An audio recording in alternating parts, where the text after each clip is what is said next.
What's up, everybody? Happy Monday. Hope all you're having a great day so far. Hope you all had a wonderful weekend.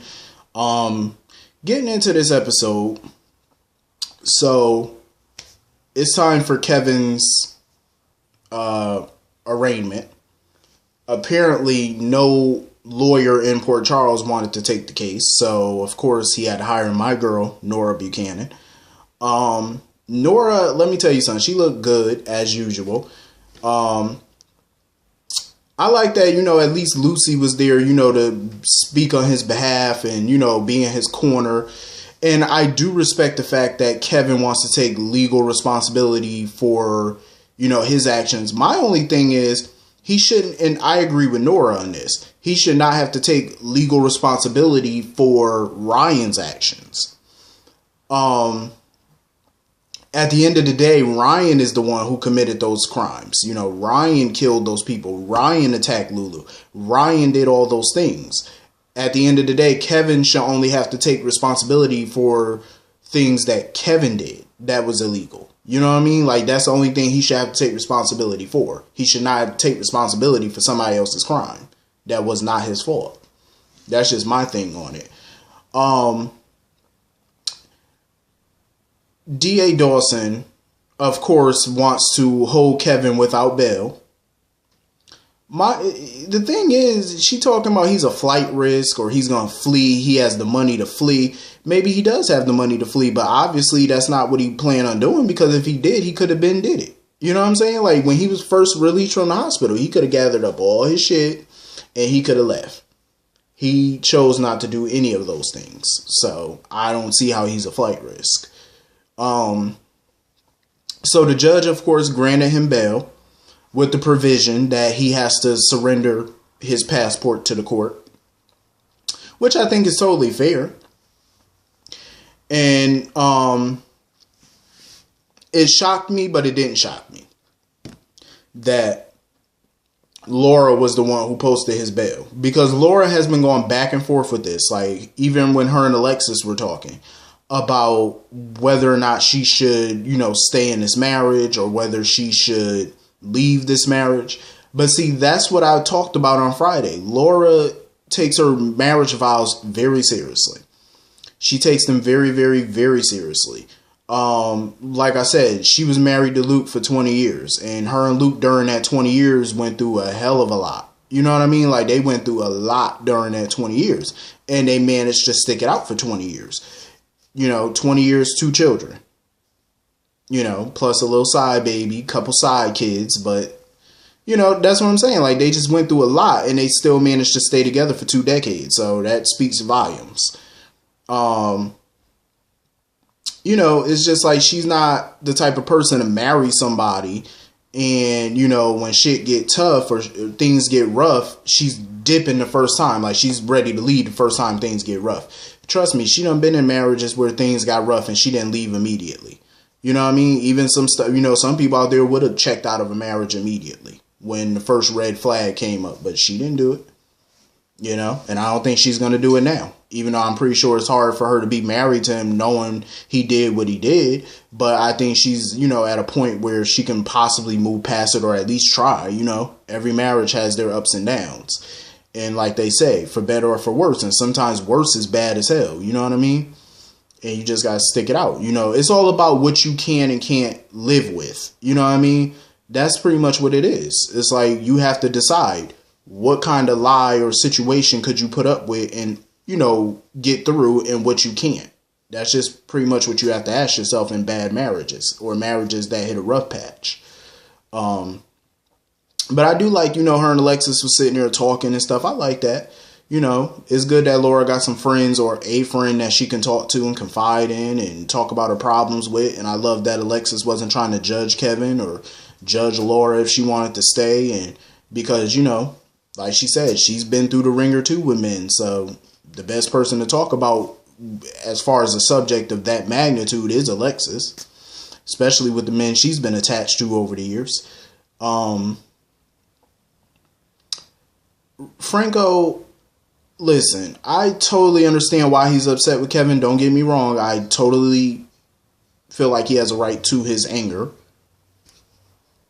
because Franco definitely has a right to his anger because he trusted this man to heal him and counsel him and, be his doctor. He trusted all his deepest, darkest thoughts and secrets to him, and he felt betrayed. So I totally understand that. What irritated me about Franco a little bit was he was basically not only judging Ryan, but he was judging Kevin. Talking about, oh, Ryan enjoyed killing people. Franco, you are the last person to judge anybody with your past. I mean, you murdered people for art, and you enjoyed it. You made art out of murder. You know what I'm saying? So you're the last person to judge anybody. Like I said, he has a right to his anger and being upset, but it's like, don't sit there and and judge people for their actions when you've done similar things or worse than that person. I mean, I can't really say that I fought Kevin too much for trying to help his brother, but at the same time, he should have did what he had to do legally. I mean, if you wanted to help your brother, there were legal channels that he could have went through to help him. You know what I mean? By turning him over to the authorities, and maybe they would have put him in a facility, and then you could have tried to be his doctor and treat him. Even if he was in prison, Ryan still could have tried to treat him and rehabilitate him. Had he just went through the proper channels, which he chose not to do. So, that's his fault. But Franco need to chill out a little bit. So anyway, moving on from that. So I feel bad for Lulu. I really do. I feel bad for her because, like I said, to have your husband come home for a day or two and then have to jump up and leave, and you don't know how long he's going to be gone. You don't know nothing really. I do agree with a lot of people that said Dante should have explained things better to her. I agree. He should have. And I was kind of hoping that Carly would have told her about Dante's actions at the Metro Court when he picked up that knife and Jason had to stop him and stuff like that. Because Lulu is just under the impression that he's under PTSD. And we all know for certain that it's way more than just PTSD. But I just wish that he could have took some time to explain that to her. Because I think she would have better understood why he had to leave. And I do wish Carly would have told her what happened at the Metro Court. Maybe she didn't tell her because she just didn't want to add more worry on her or more stress maybe. But I do feel like she had a right to know what was going on with her husband. And if Carly knows something, which she does, you should have told her that. I get Dante is your stepson. Maybe she felt, it wasn't her place and she wanted to protect Lulu by not telling her too much. But Lulu is still your family, biologically. You know what I'm saying? So you should have confided and just told her what was going on with her husband. She had a right to know. Just like if something was going on with Sonny and Lulu knew about it, wouldn't you want to know? I'm pretty sure Carly would definitely want to know.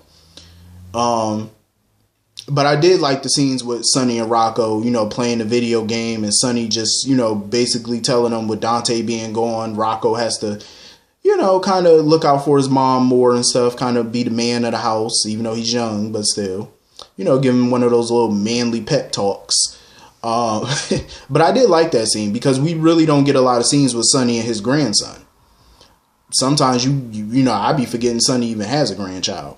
Because we really don't get any type of scenes with Sonny and Rocco, like at all, if any. You know what I mean? So it's good to see them together when they are.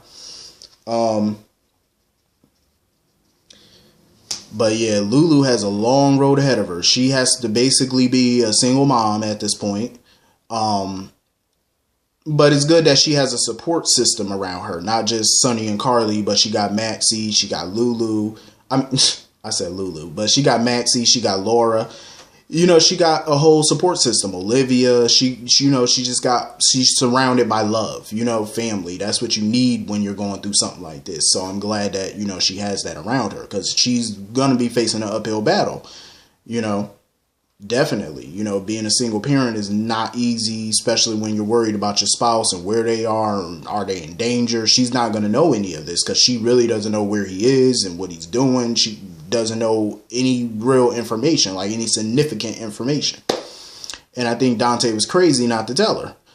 And I think she had a right to know. But anyway, moving on from that. This whole Nina shit, excuse my French, but I'm not even invested in this no more. I'm not invested in this storyline no more. now that I know Michelle Stafford's leaving, I'm not invested. I'm just looking at Nina like, okay, going through the motions when I watch it. You know what I'm saying? Now that I know she's going or she's potentially leaving. Because I know a lot of you heard about what was going down over the weekend. It came as a shock to a lot of people. Definitely to me, because I did not see that coming at all. Her going back to Y&R's Phyllis. I just didn't like how they dogged Gina out. I did not like how CBS dogged Gina out. Because I heard Gina was fired because they heard that Michelle Stafford's contract, she wasn't renewing it. So they terminated Gina to get Michelle back. That's just what I heard. And if that's true, CBS is trifling for that. You know what I'm saying? Like, you don't do people like that. That's not good business. That's not how you treat, a good actress. Especially a Emmy-winning actress.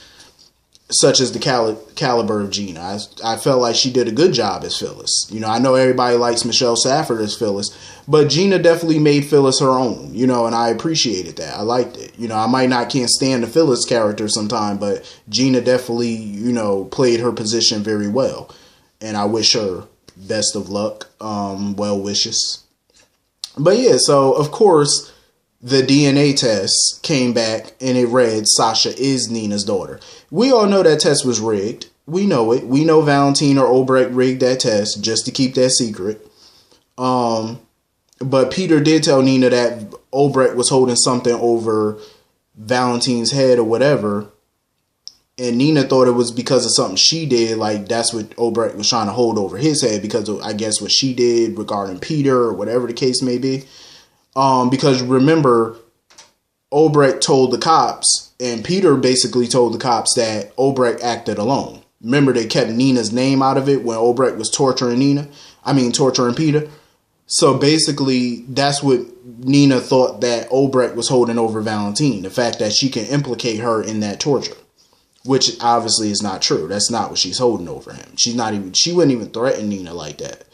But of course she wanted to talk to Obrecht about it. But of course Valentine had to try and stop her.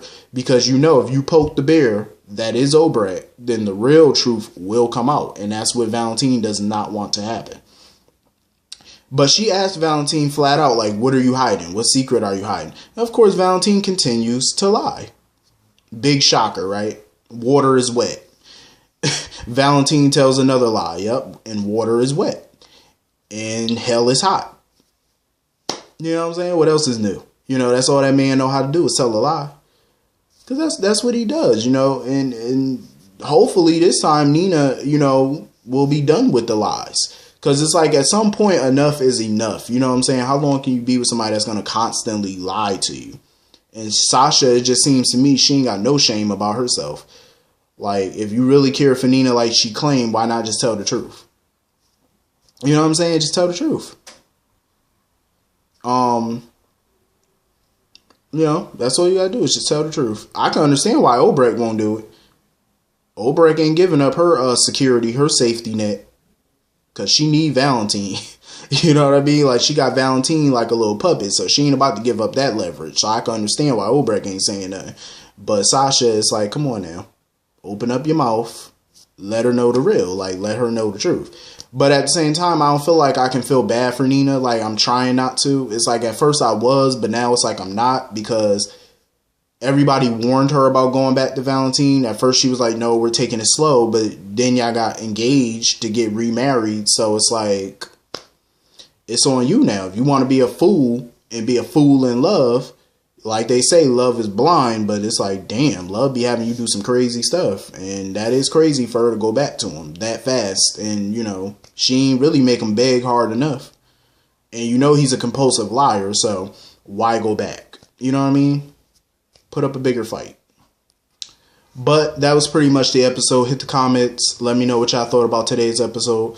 I can't wait for tomorrow.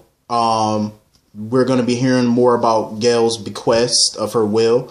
And I think tomorrow is pretty much all about the anniversary and the hospital. So I can't wait for tomorrow. I think that's going to be pretty special and a pretty cool ep. But hit the comment section. Let me know what y'all thought about this episode. I will see you all later. Peace.